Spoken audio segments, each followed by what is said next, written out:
Okay, hello mga kateki. Isa na namang guro ang lumapit para magpatulong na maayos ang kanyang printer. Ang problem niya po, hindi siya nag-print. Laging paper jam. So ang model ng printer natin ay Epson L121. So binuksan na po natin para mahanap po yung problem niya. Una po natin ginawa, nilinisan muna natin yung mga nagli-leak na mga ink. Nag-overflow na po siya dyan sa ating mga ink tank. So yun, linis muna tayo. Okay, hinugasan ko po yung kanyang tray para po maalis po yung mga natapon ng mga ink.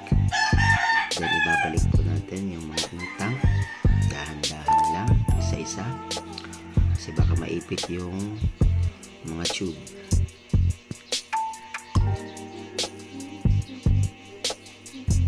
Yun.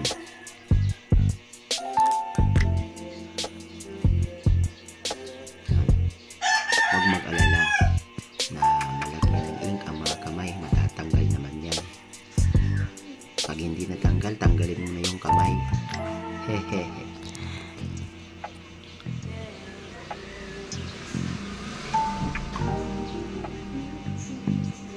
Yan, medyo natagalan tayo dyan kasi medyo buting-ting pong trabaho. Dapat tama yung pagkakashoot kasi may lock po yan. Bawat isang ink tank, mayroong lock na dapat mailagay ng tama. Yun, okay na po. Then pupunasan po natin para matanggal po yung tira-tira pang ink na nagkalat po dyan. Okay, so okay na po. So siya nga pala po, na-detect ko na po dyan kung ano yung problem, bakit nagpe-paper jam. So ang problema niya po ay yung gear disaligned na po. Then meron pong isang maliit na spring na nawala. Siguro hinatak yung papel, kaya siguro natanggal yung spring. Yun, try na po natin mag-print. Diretso na po yung papel. Yun, okay na po. Mag-print na po siya. Okay, off natin para ibalik na po natin yung kanyang cover. Pero ipapakita ko muna sa inyo dyan kung saan pong part nagka-problem yung gear at kung saan po yung spring. Yan.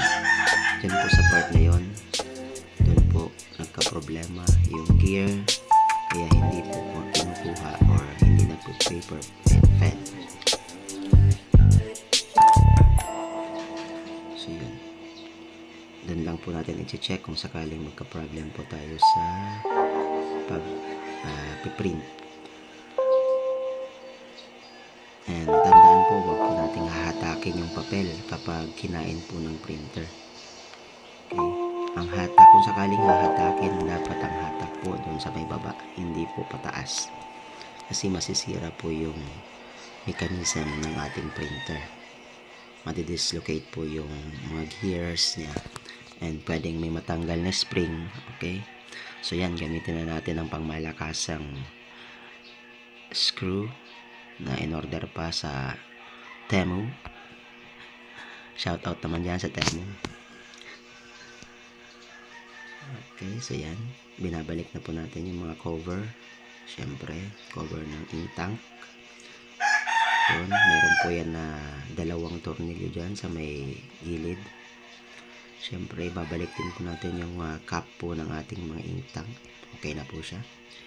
Then, yan na po, ibabalik na po natin yung dalawang screw. Yun. Okay, meron din pong screw dyan sa may taas, sa cover po ng ating printer. Yan, sa case.